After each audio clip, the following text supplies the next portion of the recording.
बिहार में महागठबंधन की सरकार गिर चुकी है और नीतीश कुमार ने इस्तीफा देने के बाद एक बार फिर से बीजेपी का दामन थाम लिया है और बीजेपी के साथ उन्होंने मुख्यमंत्री पद की शपथ ले ली है।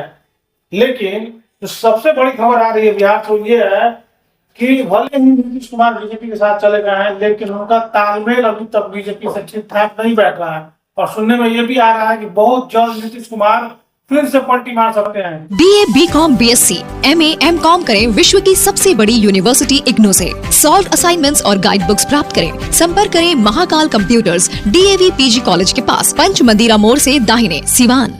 सरदर्द, मिर्गी, नशा, भूलने की बीमारी, अत्यधिक गुस्सा आना, घबराहट एवं नस की समस्याओं से अगर आप भी हैं परेशान तो मिलिए शहर के मशहूर साइकाट्रिस्ट डॉक्टर पंकज कुमार गुप्ता से। हमारा पता है डॉक्टर रामाजी चौधरी से 100 कदम पूरब, doctors colony Bahadiya road, Siwan. संपर्क नंबर 85 399 43 151। क्योंकि ये भी कहा जा रहा है कि जदयू के कई ऐसे विधायक हैं जो लगातार राजद के संपर्क में हैं, तेजस्वी यादव के संपर्क में हैं और उधर हिंदुस्तानी आवाम मोर्चा के जो नेता हैं जीतन राम मांझी जो बिहार के पूर्व मुख्यमंत्री रह चुके हैं, वे भी लालू यादव के संपर्क में हैं।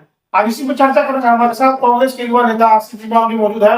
आसिफ जी, क्या कुछ कहेंगे जिस तरह से बिहार में इन दिनों मामला चल रहा है? नीतीश कुमार पहले राजद के साथ जाते हैं, फिर बीजेपी के साथ आ जाते हैं। अब चर्चा ये चल रही है कि राजद एक बार सरकार बना सकती है।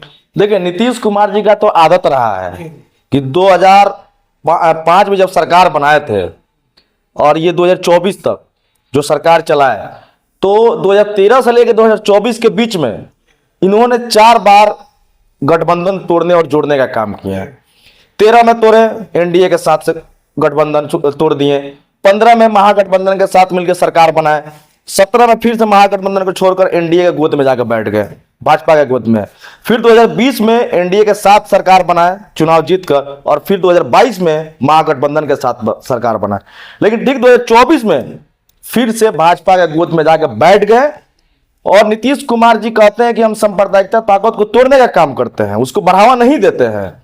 लेकिन आज जो सांप्रदायिकता ताकत को बढ़ावा देने वाली पार्टी है भाजपा, उसके साथ मिलकर सरकार बनाए, उनके गोद में बैठकर सरकार बनाए। और उसमें भी जो 2 नेता ऐसा है जो सांप्रदायिकता ताकत को हमेशा बढ़ावा देते हैं, सम्राट चौधरी और विजय कुमार सिन्हा, उनको मुख्यमंत्री बनाने का काम किए। तो नीतीश जी उप मुख्यमंत्री बनाने का काम किए। लेकिन यही नीतीश कुमार जी का शुरू से आखिरी तक यही रहा और उनका कोई मतलब पलटू नाम ठीक नाम दिया गया है।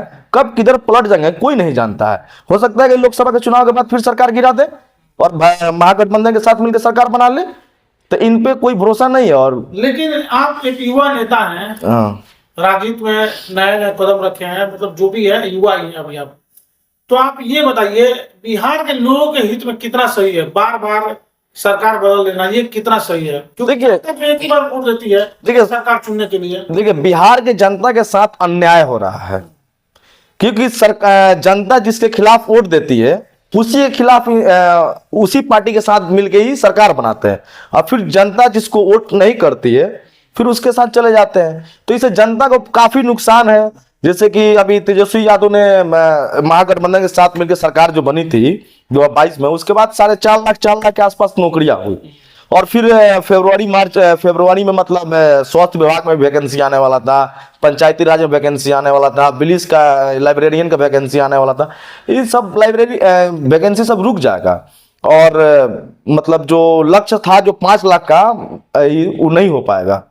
अच्छा, ये बताइए आसिफ जी, जो लोग विरोध करते हैं नीतीश कुमार का, जैसे बीजेपी लगातार विरोध कर रही थी, बीजेपी के कई नेताओं ने ये कहा कि इनके लिए दरवाजा हमेशा के लिए बंद कर दिए गए हैं, और फिर जैसे ही मौका मिलता दरवाजा खुल जाता है। इसको कैसे देखते हैं?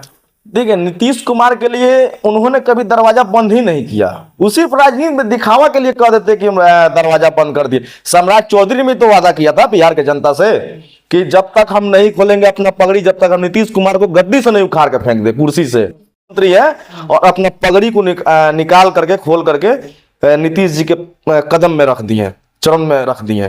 तो इस पे कोई भरोसा? ये कहा जाए कि बिहार में इन दिनों जो राजनीति चल रही है उसमें जो भी नेता है उनका कोई अपना विचार नहीं है, कोई विचार नहीं है। सत्ता के लिए कभी भी किसी से भी समझौता कर सकते हैं। समझौता नहीं किए तो आज तक लालू प्रसाद यादव नहीं किए, समझौता नहीं किया तो हमारे जननायक राहुल गांधी नहीं किए। हमेशा भाजपा के खिलाफ लड़ते रहे और लड़ते रहेंगे भी। देखिए, सरकार गिरने के अगले दिन लालू यादव को जो स्वस्थ नहीं रहते हैं, जिनका किडनी ट्रांसप्लांट हुआ, 10 घंटा तक ईडी ऑफिस में बुलाकर पटना में पूछताछ किया गया, और ठीक उसके अगले दिन तेजस्वी यादव को पूछताछ किया गया। सरकार में थे तो सब ठीक था, और जैसे ही सरकार गिरा अगले दिन से आप बुलाना चालू कर दिए। परेशान किया जा रहा है। बिल्कुल जानबूझ के परेशान किया जा रहा है।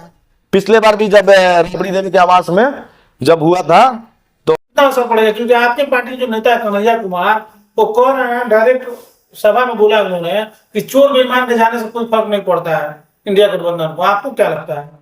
सही बात है, कन्हैया कुमार जी ठीक बात बोले हैं कि इंडिया गठबंधन को कोई फर्क नहीं पड़ेगा नीतीश कुमार के जाने से, क्योंकि नीतीश कुमार का वोट बैंक बिहार में नहीं बचा, क्योंकि जनता का विश्वास टूट गया है। यही वो नीतीश कुमार है ना जिन्होंने इंडिया की नींव रखी थी। इंडिया का नींव रखने से कुछ हुआ, इंडिया का नींव हमारे जननायक राहुल गांधी ने रखा था, और कांग्रेस अध्यक्ष राष्ट्रीय अध्यक्ष मल्लिकार्जुन खड़गे जी रखे थे, लालू प्रसाद यादव रखे थे, अखिलेश प्रसाद सिंह।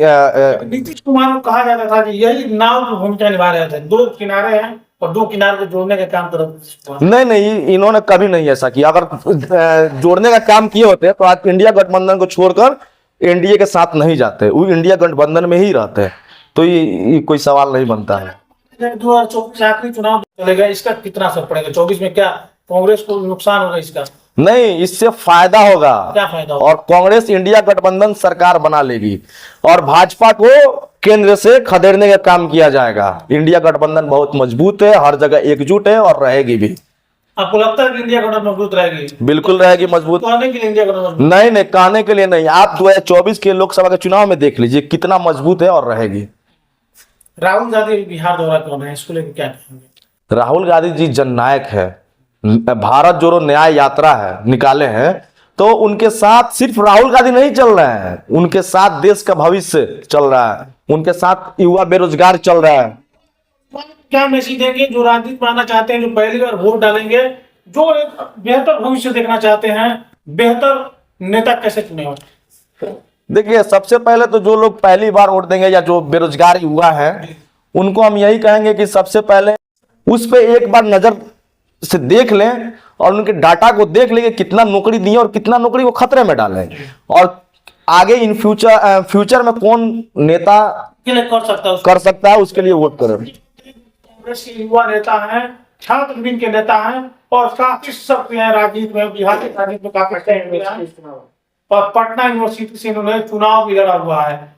इन्होंने साफ तौर पर कहा है कि बिहार के युवाओं को या फिर देश के युवाओं को चाहिए कि एक ऐसे नेता को ढूंढा जाए, ऐसे नेता को वोट दिया जाए जो कि देश हित में काम कर रहे हैं। शुगर, गठिया, सफेद दाग, पुरुषों में कमजोरी, शुक्राणु की कमी, पीसीओडी व निसंतान दंपति स्वस्थ एवं खुशहाल जिंदगी के लिए मशहूर आयुर्वेद एवं यूनानी चिकित्सक डॉक्टर MS हक मेडल एवं अवार्ड से सम्मानित, कई वर्षों से आपके शहर में सेवा दे रहे हैं। आज ही अपना अपॉइंटमेंट बुक करने के लिए नीचे दिए गए नंबर पे कॉल करें।